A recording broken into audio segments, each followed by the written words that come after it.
Welcome to the Big and Small Podcast, coming to you from Plymouth, Massachusetts. Just a couple of guys drinking some beers, having some chow, and talking all things sports. Yeah. All right, go ahead. All right, Dougie. So we get the Not Patriot podcast going right now, if I could speak. And no Ricky. I think he had something going tonight because he wanted to do one tomorrow night. And then you texted me and said you were out tomorrow night. Can we do a quickie? And I'm like, yeah, screw it, because I wanted to show off my new microphone, which I hope I'm coming through crystal clear. Yeah, you are. Because I'm doing two doubles. I'm doing tomorrow and Thursday, and then I have Friday day off. But then we have its opening night for the beach club Friday night. Yeah. So, and I got a lot to get off my chest, Coach. So I wanted to get on here. That's good. On the airwaves. That's very good. That's very good. So, if you follow us on Instagram, you saw the other day that me and my buddy Larry won the Sunday Open. We play every Sunday, and it was kind of funny. They had a trophy there with a little podium and stuff, and we got on the podium, took some pictures and stuff like that. But at the very end of the reel that I did, I announced, because last Tuesday night I'm playing golf with my son, and he's telling me how I'm not flexible and I need to get more flexible and hitting the golf ball and stuff. And I said, well, Jesus, I'm almost 60 years old. I mean, what do you expect? And he's like, well, you got to stretch. You got to stretch. So I said, all right, here's the deal. I said, you're going to take me under your wing for the summer. We're going to film it. And it's called Big Breaks 80. And that's what we're going for. Big Breaks 80. Okay. And like a jerk, the first thing out of his mouth was, why don't we start off with 85? And I'm like, screw you, pal. I break 85 every Sunday. I shoot between 81 and 84 every Sunday. Okay. I cannot, and even when I play 9 holes, even the 9-hole league, I just can't get under 40. I can't do it. So there's like a mental block. So I told him, I said, you found your big and small sweatshirt. Nice. I did. So what would you say? And we've obviously, I think I've played with you enough to kind of know your game. Yeah. But I know from my side of you, but I don't know like what you feel your weakest part of your game is. Short game. Like I don't hit greens consistently because I'm not good enough. Yep. I'm around the greens, and I'm not getting up and down. Okay. Or I'm, not getting up and down or down or down. You know what I mean? Like I'm 50 yards from the green in 2, and I end up getting a 6. You know what I mean? Oh yeah. So that's my problem. I got to tighten that up. Like you play with me. I'll ring off 3 or 4 pars in a row, and then boom, crazy number. There's always the blow up hole. Yeah, Everybody's got it. Sunday got it. Sunday when I played, I shot 83. I shot 43-40, 0 doubles. That was pretty good. It is pretty good. But I was my 43 on the front. I was bogey. I think I got a 5. I think I got a 5 the first 6 holes in a row, and one of them was par 5. So does Patrick stretch, or is he just young? no, he's young. Yeah. Yeah. He's found his groove. He shot 37 again last week at the league. Well, he plays enough, right? Yeah, I mean he's working tomorrow at Catanzit, and he starts at noon because he's closing. So he's gonna go down to Marion somewhere and tee it up by himself, grab a tee time, and just go at like 8:30 in the morning. Jesus, huh? Yeah, he loves it. He's addicted. Well, when you're good, I can imagine. Yeah. See, I couldn't go and I can just book a tee time by myself and go because I'm not very good. If I was a stick like him, I'd be like, yeah, I'll go out and fucking play real quick, whatever. Shoot like 3-4 over and just get the fuck out of there. Yeah. Yeah, that'd be nice. So anyway, yeah, that's my little project that I want to do. I want to film it, the best we can. He's like, "Oh, we got to get microphones and stuff." And I'm like, "Yeah, I know, little mics." Oh yeah, yep. There's gonna be a way to do that. But we'll incorporate. I sell them on Amazon. It's easy. I know they're cheap. But yeah, we'll incorporate you into that. That'll be fun. He's taking me to Catanza next Monday, for like a post Father's Day round. Yep, Dougie's checking the schedule. So a week from yesterday. Yeah. Interesting. Yeah. I took all of next week off. Well, you did. I did. Let me talk to him. I'm supposed to do a bunch of shit around the house. Oh. Well, it's going to be Monday afternoon because you can't go out until like, I don't know, 2. Okay. So, gives you plenty of time in the morning to get stuff done. Yeah. We got Cole's like birthday party Saturday, Yeah. which weather's on the fence, so we'll probably be sending a text out like Friday, just seeing what we're gonna do. If it ends Yeah. up being crappy weather, we might just do like close, like friends and family at the house. You know what I mean? So Yeah. I think Sunday's going to be okay, but I haven't really checked out Saturday. yeah, So, from a sports perspective, me and you kind of had a little back and forth on text about is it Cora, is it the players? we did. I know it was And nice, it was spicy. yeah, but and at the time I was 100% Cora because I mean even last night he pinch hits for Connor Wong, right? Mm-hmm. You got the backup catcher or whatever that guy is. I think he's the number one catcher now, Narvaez. He's Yeah, hitting like Narvaez is the guy. he's hitting like 345. Narvaez is hitting 281. Oh, he's been hitting. So maybe recently he's been hitting 340. Whatever. He's batting way the hell better than Hamilton, Yep. who he did pinch hit for, and it was a righty lefty thing. There was a righty on the mound, so we put Hamilton up as a left-handed pinch hitter, Yeah. and he sawed off his bat and popped out the third. It's like, what are we doing? I mean, he looked like a hero, and actually, me and Ricky were watching the game when he pinched hit for Meyer. And we were like, because it was a lefty on the mound, we were like, how's the kid gonna learn how to hit lefties if you pinch hit for him? But he put Romy Gonzalez in, and he got a nice base hit in the right field, and 2 guys came home. I mean, he looked like a hero there. But then he did it again with Hamilton instead of Narvaez. It's like, what are we doing? That alone, like just the stupid moves there. And but like you said, last night that was a maddening game. Would they lose 10-8, 10 to 10 to 8? 8. They must have given up like free gifts. I think they had 3 or 4 errors, at least 4 runs. 2. They only had 2 errors, like the one that Box score shows 2 hours. So obviously Roman Anthony had one in right field. I thought that Yeah, you think? yeah. And the first thing out of Maloney's mouth was, "Well, he typically plays left." It's like, dude, you're in the major Oh, who leagues. gives a fuck, dude? You're in the major leagues. Like, get in front of the ball. He typically plays left. Oh, That was okay. the first thing out of Lou's mouth. Like, come on, man. The ball had probably some weird spin on it. It was going, and it was wet, but still, you got to make sure you're in front of that ball. Yeah, dude, you late it. Like, whatever. I'll just The fucking pop glove was it out in. to the side. Yeah. It was, but before that, Duran had potentially a play to the plate, and he kind of lost it in his glove. I bet you they didn't call that an error, but that was an error. No, I don't think it's an error. Paul, what is it? What's the name of that pitcher that came in that stinks? He was Bernardino? Bernardino whipped it into center field. Like, what are we doing? I don't understand why he stinks. Terrible. And he was the first guy.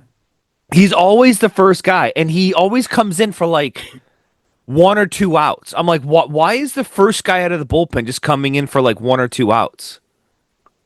I don't know. Is Whitlock like a mental midget? Like, what's going on with him? I don't know. So, but this is where the analytics takes over, and I hate it. I hate it too. I hate it. First of all, you probably could have gotten more out of Bello. Oh, well, no, I was calling to take him out because it was the 7th inning. I mean, yeah, he'd only pitched like 75 pitches. But 82 pitches to begin with. He had 4 Ks. He only had 1 walk, gave up 3 earned, but he gave up 7 hits. But the ball started coming up, and he wasn't hitting the strike zone. And then Bernardino comes out, 16 pitches, gives up fucking 2 hits, 2 runs, 2 earned. This guy stinks. Yeah, I know. And then Guerrero comes in, gives you pretty decent, and then Chapman and Kelly. Yeah. Like, I just don't understand why the new norm is that, like, now 5 and 6 pitchers are going to get into every single game. It's the new game. It's the way the game is now, They have one pitcher. One. I thought Bueller was a guy, but he hasn't really delivered. You have one guy. When is Cutter Crawford coming back? He should be back soon. Not that he's any kind of a savior, but he's definitely another arm that's going to give you some decent innings, I think. Bernardino has appeared in 31 games. Yeah, that's crazy. 31 games, and he's only pitched 26.2 innings. That's crazy. And he's your first guy out of the bullpen. Why? Because he has some pictures? I don't know. That's crazy. I don't understand it. Yeah, it He doesn't make stinks. sense. The ball club stinks, and I'm so happy that you're finally coming around to the ball club stinks, because all I'm hearing is just, if they could just go on a little run. Who was I listening to? Was it yesterday? Might have been Friday. Somebody on talk radio. It was the afternoon show on EEI. Ted Johnson? Yeah, I think it was Ted Johnson. Now that you think about it, if they can just go on a run and win, 13 out of 15, they're back in it. What? What are you looking at that's going to make you think that they're going to win 13 out of 50? What the fuck are we talking about here? Was it Andy Hart's on that show? And I forget who the third guy is. But yeah, they're... it's freaking Fitzy. Yeah, but Fitzy doesn't do hot takes. He kind of Fitzy takes like the role of like Murray on like the Sports Hub. Yeah. Like those two kind of go at it, and then just little. Well, he's never in the studio. He kind of says like little things. You ever notice that? He's never in the studio. I listen on the radio. I don't watch them on the. He's never in the studio. He's down the Cape and he looks like me right now doing the thing. Really? Yeah. It's crazy.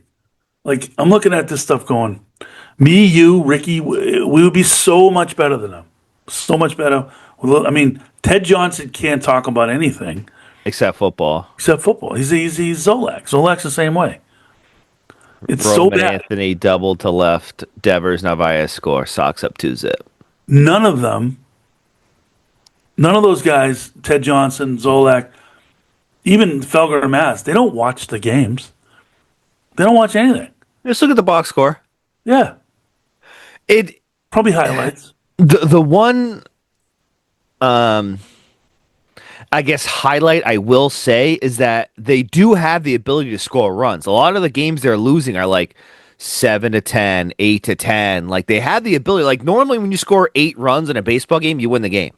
Well, the fundamentals, that's the problem. The fundamentals are horrible. How about that infield fly rule last night? Not one guy on the field on the Red Sox knew what the rule was. Not one guy. Did you see that play?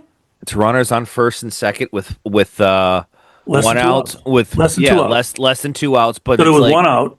the caveat also is like, I think it has to be like I don't know if it pertains to the majors, but I know for like Little League, it had to be like an easily catchable ball. Well, yeah. So you probably like in Comaville, but a guy hits a pop up, kind of right in front of the plate between home plate and third base. Wong goes out to play it. Meyer comes in. Meyer calls him off, which is the play. Reaches out, misses it, drops. Umpire immediately calls the batter out. They throw it because the guys were on first and second. It was a pop up in the infield. They didn't really go anywhere. Wong gets the ball. Wong gets the ball, fires it to third. Story's covering, tags the base, whips it to second. Now, thank God the throw to second took Campbell off the bag, and when he caught it, his glove went into the runner coming into the bag. So that's technically a tag, and that's the way you got to get him out. You got to tag the guy. But Story thought it was a force at third. Campbell thought it was a force at second. Obviously, Wong thought it was a force at third. I mean, the runner coming into third was like 2 steps from Story. Did the ball land in fair or foul territory? Fair territory. Yeah, it's a live ball, but it's Batter's automatically out, and the runners. Yeah, but that's also on the umpire too. Like as soon as that goes up, that's on the umpire to be like infield fly, like He did. batters out. He came in front of the plate, stuck his hand up, and called him out. And he yelled infield fly, batter is Yeah, out. infield five ladder. But like the runners do have the ability to, as long as the ball like lands in like fair territory, They can advance. at their own peril, Yes, yes. and they advanced, and they treated it like a force.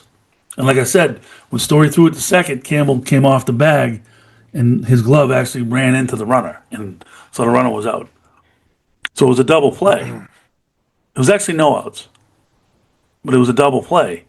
So it ended up being runner on third with 2 outs, and I believe they got a base hit and brought him in, Yeah. which that's a gift. Should have been a triple play, honestly. Yeah, I don't. This it's just But that, I mean, that one they're play, not a good baseball team.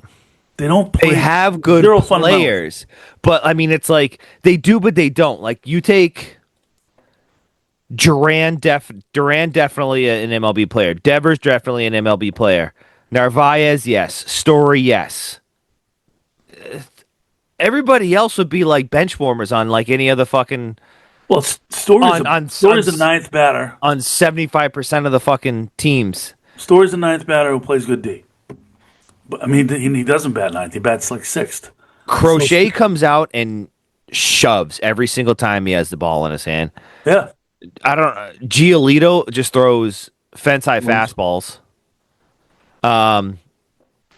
Would you give up Meyer and Anthony? No. No. For Paul No, because- Skeens. That's no. That's their. You can get a guy like Skeens when it's free agent time. You just got to open your wallet. You can buy top notch pitching. You can buy that, and I mean they have the formula. I'm not sold on Raphael. I'm not sold on Campbell. I don't think Campbell's that good. I think they. I mean, it's so weird. Like kid gloves with Roman Anthony, they finally bring him up.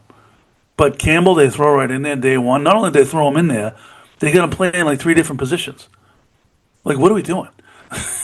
It's just so inconsistent, you know. And you know what? I'm tired. I'm tired of people saying Devers is the Antichrist. He didn't hustle. He's a diva. He should play first. But it's like, no, he's a DH, and he just cranks a DH. He's not going to be a good first baseman. He's not a good third baseman. Just leave him alone. I was texting Nick about this when he was doing his show, and he like wasn't responding because he doesn't like it when I'm kind of Negative. yeah, like negative about it. And like they were saying the same thing. You'd be a team guy, grab your glove, get out there. I'm like, so if this guy goes out and stands at first and he's a fucking traffic cone, you guys would bitch about that too. I'm like, putting Devers at first base. If he has played first base, you don't have any more wins as a baseball team. Right. Maybe some more losses. Maybe. Yeah. No, I 1,000% agree. I mean, you treated him like crap. You didn't communicate well when you brought in Bregman. You treated him like, he was a throwaway tool. Mm-hmm. They put him at DH. He struggles for a little bit, a couple of weeks, and then he figures it out. He's got the most RBIs in the American League. So he figures that out. Just leave him alone. Leave him alone. Don't talk about first base. I mean, management blew that when you had one guy on your spring training roster that plays first base. Like, what are you doing? That's where that ball was dropped. They had one guy. You even said it to me. It was like March. You're like, Tristan Cassis is the only first baseman on this team. They didn't do anything about it. They did nothing. Yeah, then he tore his knee apart. Yeah, but I'm just saying, like, doesn't take a genius to see that coming, especially that guy. No, but I mean, like, and then, like, and this is kind of where I would love to be kind of the fly on the wall when it's just, Nobody in the entire organization brought this. Hey, when you look at the board, Costas is the. Oh, whatever. Devers can slide over there. Like, don't worry about it. It's fine. Well, if that was the plan, you might want to have a conversation with the guy in, I don't know, February. Yeah, you Be don't like, have a hey, conversation with him at all. this is what we're going to do. Yeah. I mean, actually, if they knew they were going to get Bregman, you have that conversation in January. Sit down Devers and say, hey, this guy's a gold glove. We're going to put him at third. We're going to move you to DH. We're going to have you taking, rotating at first, getting rolling in there. See how that looks. I mean, just see how it goes. And then maybe when he comes into spring training, he's not blindsided. It's just communication, organizational inconsistency, I'll call it. You treat one guy, Campbell, like he's a an all-purpose glove, put him anywhere. And then you had this Roman Anthony guy, which, by the way, that is one bitch. Like, the guy's in the left field, the center fielder, all year, comes up to the big leagues, you throw him in right field. The biggest right field in the majors. It's like, what are we doing? Throw him in right field. You bat him fifth. Yeah, And just said, hey, kid, go on out there. Let's see what you got, Mr. I know. Number one prospect. I mean, you don't even bat the guy like eighth or ninth just to kind of, do his thing. Just, Yeah, nah. you put him right in the middle. And then you get called up. You get like the police escort from fucking Worcester or whatever the fuck you are. And just, Yeah, Olay, your first ground ball you see on the big stage. but he looks good. He looks the part. You said he got a big hit tonight, which is good. Big hit, yeah. I think he's gonna be. I think he's gonna be a dude. The one thing I liked about him, which is way better than all the other guys I've been watching all year. Last night he was in a key spot. Instead of trying to make something happen, he patiently takes a walk in a real key spot. And I was like, all right, now that's an at bat right there, Whereas, like, I guarantee you, either Campbell or Rafaela would have been coming out of their shoes. There's no more skill of how to take a ball the other way. Don't try to jack everything out. Just nice and easy. Put the ball in play. If there's a guy on third with less than 2 outs, get it on the right side. Get him in. Analytics are taking over. None of that crap. Well, I'll tell you what, Tampa does it. Watching them last night, they're a very fundamentally sound team. And that's why they've got a bunch of nobodies, and they're in second place. Every year they're competing. Every single year. And this year they're playing out of a freaking spring training ballpark. And they're still, what are they, 6 games over 500? Yes. I mean, that's coaching. It's fundamentals. It's good scouting. It's good general manager. Getting the right guys in there, putting them in the right spots.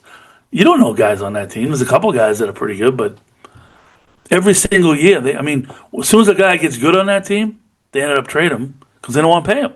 Yeah. It's the money ball aspect. But they just keep on bringing guys in, and they just keep on being competitive and making the playoffs every year. They don't win shit because they don't have elite talent, but I take the Red Sox in the playoffs every year, Plus, they got, the Red Sox got the pocketbook to make that move at the trade deadline, to get that guy, and make a run. Anyway, who beat the hell out of the Red Sox, Dougie? Yep. Now I'm going to beat the hell out of the Patriots. Yeah? So, this is my thing with the Patriots. This whole Stephon Diggs ordeal. I mentioned to somebody already. I don't know if I had spoken to you about it.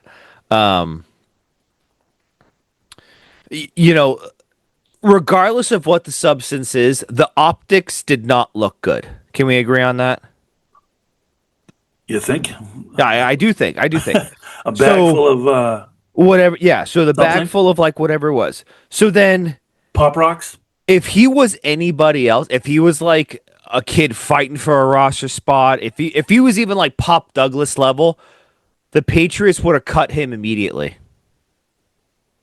But because he's like your wide receiver one, you need him. You paid him. He comes in, and the fact that he like looks good at camp, now everything's just kind of gone by the wayside. Yeah, but what But then about Vrabel's coming out and he's, the culture, the culture, the culture. What is that, Vrabel? That's fucking. You're being a fucking hypocrite. I agree with you. But they they let who's the safety from last year that hit his girlfriend with the cocaine. I mean, he's not exactly Stefan Diggs, and they opened. I mean, Is it the he's same with the same guy with the guns? no, that was Jones.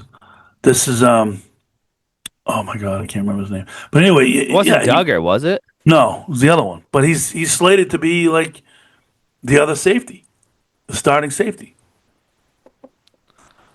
and they kind of let him.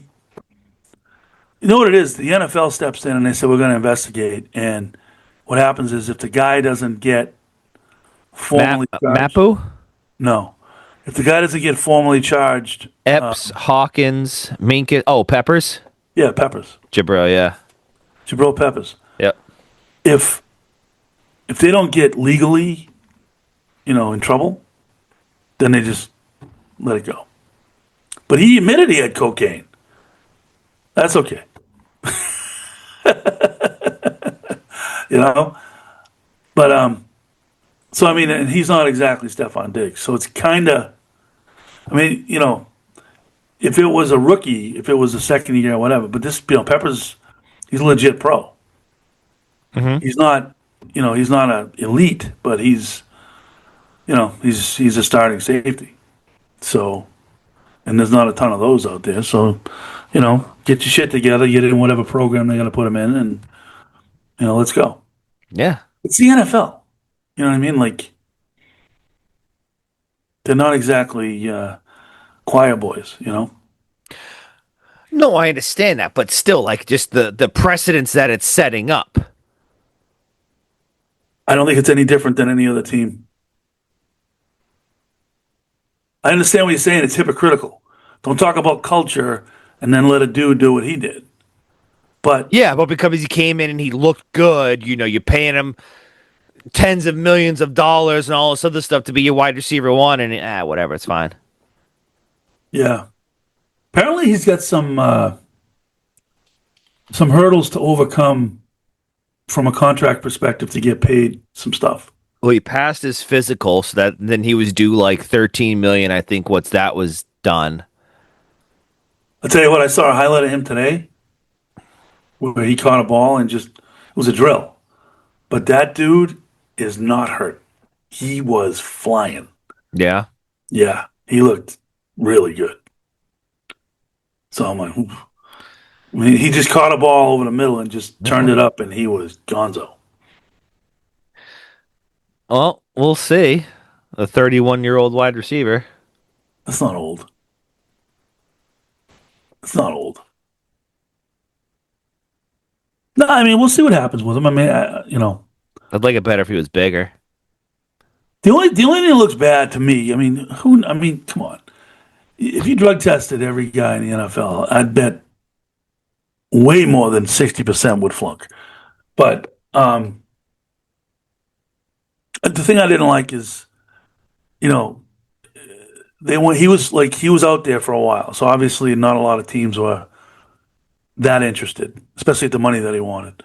Well, I'm not saying like anything drastic, but like, do something and then have it come across the media, like, hey, Stephon Diggs has been fined fucking $25,000 for a contract detrimental to the team or whatever. Just have Lie it be, about it. Don't have it be something like come across the airways that like, listen, the Patriots saw Yeah, it was what addressed. this. It was a conversation. It was addressed. Boom, Yeah. we're moving on. Not Right. like, oh, the league didn't take action, so we're not taking action. No, yeah, I don't disagree with that at all. And then you, like I said, lie about it. Tell us you find him, and you Yeah. didn't. I don't care. But don't be hypocritical. No, I'm with you there. Definitely. Yeah, Um, but I'm cautiously optimistic that it actually kind of bothers me that you're so down on the offense. I think they're going to be okay because the offensive line is drastically different. Drastically different. And it makes all the difference in the world. I'm telling you. You don't agree, I know, but we'll see. Just could be some friendly wager time down the when the fall gets here. I just I think you might be able to get 2, 3 weeks, and then I think defenses are going to know, just blitz the hell out of them, and I think it kind of If you execute on the offensive line, you can do anything you want. That is the key to the whole thing. It is. I don't know. I think if you blitz 60% of the time, jam the receivers, get in there, just kind of overwhelm a little bit, he'll Then get he just gets happy feet and he's just boom. I mean, blitz is easy. If you see a blitz coming, you just have a guy check off to the area where the guy blitzed from. Instant 15 yards. You know? It's not hard. That's why Brady was so good. That's why Brady was so good. It wasn't like Brady, killed defenses with, just ridiculous down the field passes to guys that could separate. No, he didn't do that. He cut you. He cut you with little tiny paper cuts. Why? Because he knew where you were trying to expose. He knew where you overloaded, and he threw it to the weakness. It's what he did. That's why he was so great. He didn't panic. I understand. And the other thing that made him great. But now we're comparing Drake May to Tom No, Brady. I know. Well, I'm not comparing Drake May to Brady. I'm just saying it wasn't that Brady had all these tools. He didn't. He just the offensive line executed. It gave him a little bit of time. He knew where the soft spot was, and he exposed it.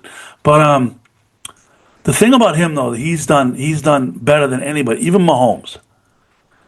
Brady had the ability to feel the pressure and make a subtle move with his feet.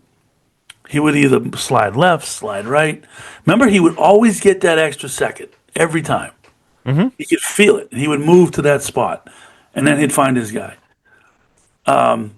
He did that better than anybody. That to me is what made him the GOAT, because he didn't take sacks. He never got hit. Never got hit. He never got hit because he always found that soft spot, in the pocket. Always. Right. And that was the key. But when coming to or constructing, I would have liked them to get a true wide receiver one, somebody who could really take the top off to keep those safeties honest and not be able to play up. Because right now, I don't think they have that. Who was available to do that? You could have done something. You could have paid. You could have traded. You could have. I feel like you got very average to mediocre wide receivers. Well, I think Diggs is better than average. I think Kyle Williams looks like he could be a factor. Mm-hmm.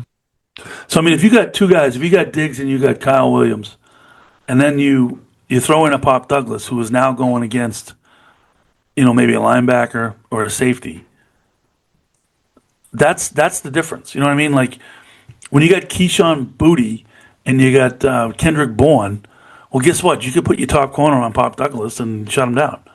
But if they got to worry about two other guys, now Pop Douglas is getting that third guy. He's going to get separation. That's the whole key. It's all about matchups. And I think your tight ends are a non-factor. I totally disagree. Henry's pretty good. He's pretty good, and the other guy was definitely emerging last year. And like I said, with a new revamped offensive line, to buy just even a half a second longer, it makes all the difference in the world. Mm-hmm. All the difference in the world. And that offensive line can now create bigger holes so that the running backs can have an effect on the game. This kid from Ohio State, he looks like he could be the real deal. They are very high on him, basically saying that he's going to be starting and Stevenson's going to be playing second fiddle. So you establish a running game that opens up more things. You know what I mean? Like, now you can't blitz, because guess what? You blitz and you kick out that area that you blitz from, the guy's gone. There's a lot to do there. And like I said, they're going to have a fullback this year. That's this kid Travion Bell from Florida State. Yeah. He's gonna be a factor. Watch that. Right, but what I just think they're going to end up relying heavily on the defense, and I think the offense will sputter this year. I'm more optimistic for next year. I mean, I think they'll be Once better next once year, they but that's what I mean. I think they'll be better. You're also relying on a bunch of rookies to come in and make a day one impact on this offense. Your running besides, back, Kyle Williams, your left tackle. You're expecting all those guys to come in and perform well day one. A second year quarterback. I'm gonna predict that the tackle is the real deal. I think he's the real deal. His footwork is unreal for a big guy. His lower half is ginormous, Mhm. and the fact that he can move his feet now he becomes a mobile speed bump. Like it's tough to get around that guy because he's so big on his lower half. They talk about his arms, but his lower half is so big. When he's got a wide base, he's got like a different zip code. You know what I mean? He's a big dude, and he's athletic. He runs a sub 540. I understand that, but let's see, what happens when pads are on and you have Yeah, an all-pro D tackle coming to you, smacking you in the fucking face. I know. So we'll just see what happens. I think he's gonna be good. Like I said, I think they'll sputter this year. Next year, they'll be better. I think they'll be better next year as well. But I think, honestly, I think all those things I'm talking about, the offensive line is going to be good. I think the pieces they brought in, the rookies, and the free agents are going to be good. I think the weakest link is Drake May. Well, Drake I May, think that was going to be my next thing. I think then you got to really sit down and figure out: are you going to go forward with Drake May or decide to do something different? I don't think they're thinking change from the quarterback position, but I think that his ability to become a quarterback. I mean, last year he was raw. He could throw it, and he would go when it got down to that last. What am I going to do? He always took off. And if you take off like that in the NFL, you're not going to be around long. Well, I mean, he's not Lamar Jackson. he's not Josh Allen either. He's smaller than Josh Allen. It's so funny because on paper, not by much, but when they stand next to each other, it's like, holy fuck. Yeah, Josh Allen's just a different type of human. Jalen Hurts. Jalen Hurts is a different human. But Drake likes to take it and go, and that's not good. I mean, you can do that and get out of bounds, get your first down, but he doesn't get out of bounds. Yep. So that's a problem. So he's got to figure that out. But if he can figure the offense out, learn how to check down, learn how to find that guy, when the pocket's breaking down instead of just going, then I think that he'll be fine. I mean, to me, that's a big if. 'Cause it takes a lot of poise, it takes a lot of experience. I know he's in the simulator. I know he's in the simulator. So, but it's a little different when it's a real dude that's 320 pounds that wants to rip your head off, as opposed to the simulator. So, real quick, the shorty that's not a shorty. Why is this one? Yeah. We're at like 45 minutes. Oh shit. And I took a futures on him. I took Edmonton to win the series. Did you? But this Florida team, man. They're just solid. That's the word I'll use. There's not a weak link on the team. Every single night, it could be Barkov, it could be Kachuk, it could be Bennett, it could be Verhage, it could be Marchand. Actually, right now, if the series ended, Marchand's probably an MVP, which is crazy. Bobrovsky's a dude. Their defense, just unbelievably solid. Like, that is the blueprint. Whoever that GM is, that's a blueprint. Like, Don Sweeney, just, go hang out with that dude, because that's how you build a hockey team. And I mean, if you're the Panthers, you got Marchand for nothing. Yeah, I mean, they got to re-sign him if they want to keep him. But, I mean, if I'm Marchand, I'm a third line wing, eating it up. Give me $4 million for 3 years. I'll bring my family down here, living a high life. We're good. Yeah, just do our thing. I already made my big money and Because $4 million in Florida is like $5 million in Massachusetts, easy. 100%. Yeah, no, I'm with you. I mean, why break it up? That team is just solid, and Marchand looks very healthy. He looks very good. So do you think Florida wins the series?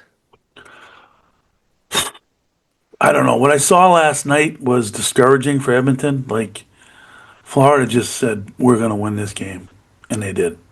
You know, but I don't know. I think these teams are pretty evenly matched. Obviously, I mean, last year they went 7 in overtime to end it. This year, what the first 2 games were overtime, right?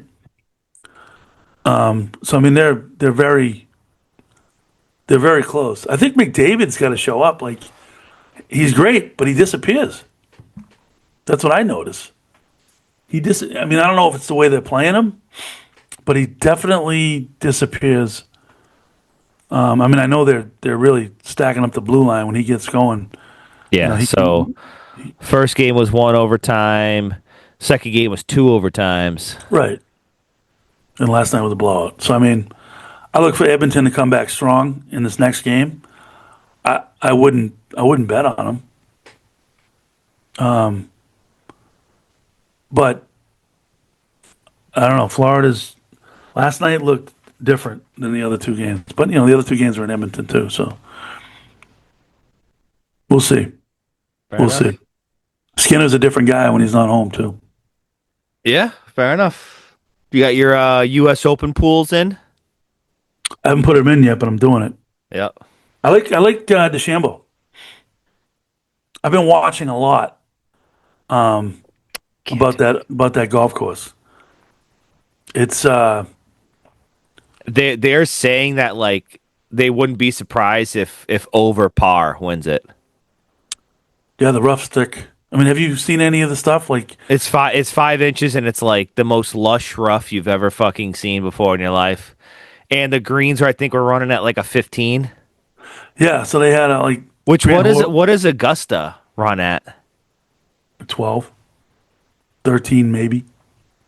So these are faster than fucking Augusta. Yeah, they're faster than Augusta. They're huge. The greens are huge. But I think I want to watch highlights of Dustin Johnson's win there in 2016. Like I would never put money on Dustin Johnson because that guy's he's just like fat, dumb, and happy and loves it. Like he's just like, I got paid. Now I play golf. If I do well, great. If I don't do well, okay. Well, he was another one of the pioneers that was like pissing me off. Like, listen, you want to go to live, that's fine, but say what the real reason is. Not like I'm doing what's best for my family. Like, no, like it's how do you go and turn down 200 something $1 million? Like, Yeah. Well, I mean, you watch that full swing. I mean, he wasn't shy about it. He just out right up front. It's like, yeah, I mean, I did it for the money. I did it because I'd never have to worry about this again. never. And I tell you what, though, this past weekend they had the Canadian Open on, and they had the Live Virginia tournament, whatever that was. And I watched the Live tournament because I'm watching. Phil Mickelson was in it, which was cool to watch him. Joaquin Neiman is a machine. DeChambeau was in it. Rahm was in it. You get all these guys that are household names. And then I put on the Canadian Open, and I'm looking at Mackenzie Hughes. Like who? Yeah, but that's tough though, because like not a lot of people are going to go play in the Canadian Open the weekend before the U.S. Open. Rory did. See what happened to him? No, I didn't. He ended up 9 over par after his second round and missed the cut. He looked terrible. I'm not a Rory fan at all. I think Rory is completely missing the boat. I think golf, if your eyes are open, and the PGA's got to open their eyes, golf is moving towards YouTube. It's moving towards that crowd. All the content guys are playing. They're playing the courses.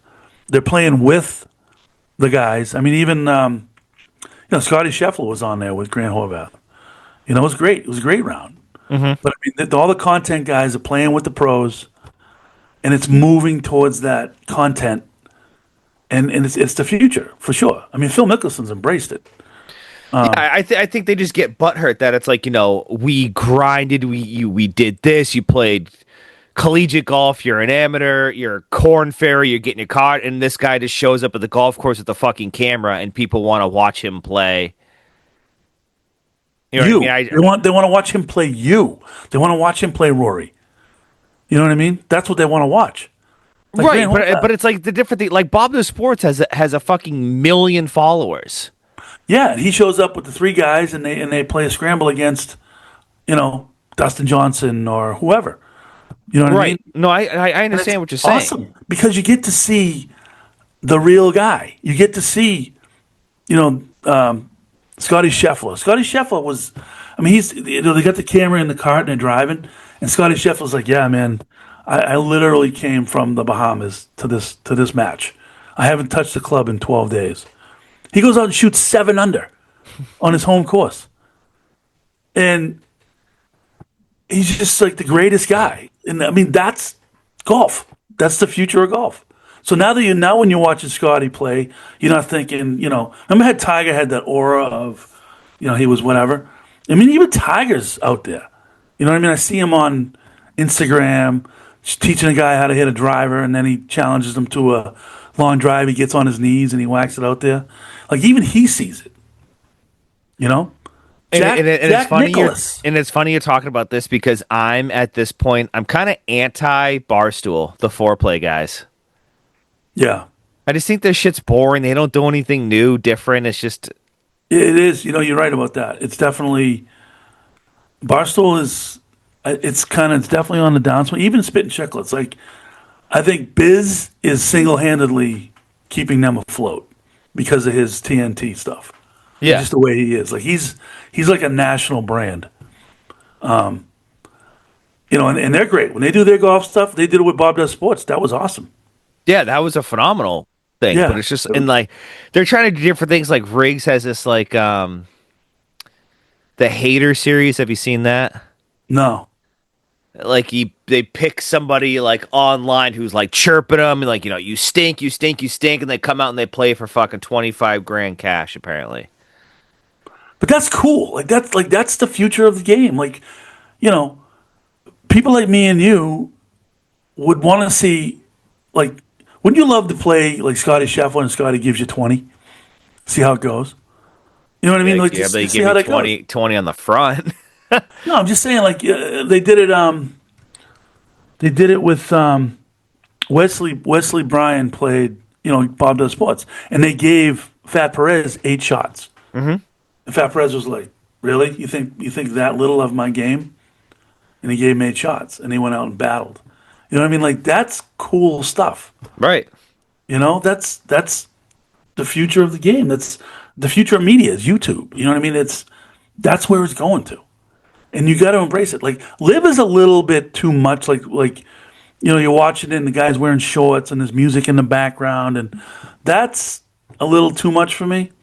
But I like the competitiveness. I like this last weekend they were dialed in. It was good. It was a good tournament. I love it when they like. I don't. There's only a couple of guys on that tour that I give a chance in a major because I think the 3 rounds really takes away the competitiveness for them. Like John Rahm is always going to be a dude. Like he's battling. I think he regrets the move. I think DeChambeau is on a mission to be the best golfer in the world, and he's he just constantly, not only is he working on his game, but he's working on his content. He's like doing these things where he's creating pressure, like break 50. You know what I mean? Like he's constantly putting himself out there in those high pressure situations. And he's grooming himself. I mean, he won the U.S. Open last year. He was a factor in both majors this year. He's going to be a factor in this major, I think. I mean, he's the real deal, and he's embraced the people. Like he is the epitome. Rory McIlroy could be Bryson DeChambeau tomorrow, but he's got this. You can't ask me questions about my illegal driver. I play like crap. I'm not talking to anybody. Like, dude. You're not getting it. You're pushing away the crowd. You need to embrace the crowd. Yeah. The PGA is like this. Even Jack Nicklaus, he had good. He hosted him in the Memorial. He hosted him, and there was something going Kicked on him with the off the course. course, right? Well, no, he apologized. He said, we're not letting anybody out here. There was, we had some rain, and they want to keep people off the course. He spent an hour with them on the putting green, telling stories, giving lessons, and then at the end, he was like, "You guys need anything else? Whatever you need, blah blah blah. Let's go in and have a milkshake." Right? I mean, he was Jack Nicholas embraces it. Like he gets it. You know what I mean? Like you got to figure it out. I'd like to see Tiger out there more. To me, a shot in the arm for the PGA, not the PGA Tour, but the PGA of America.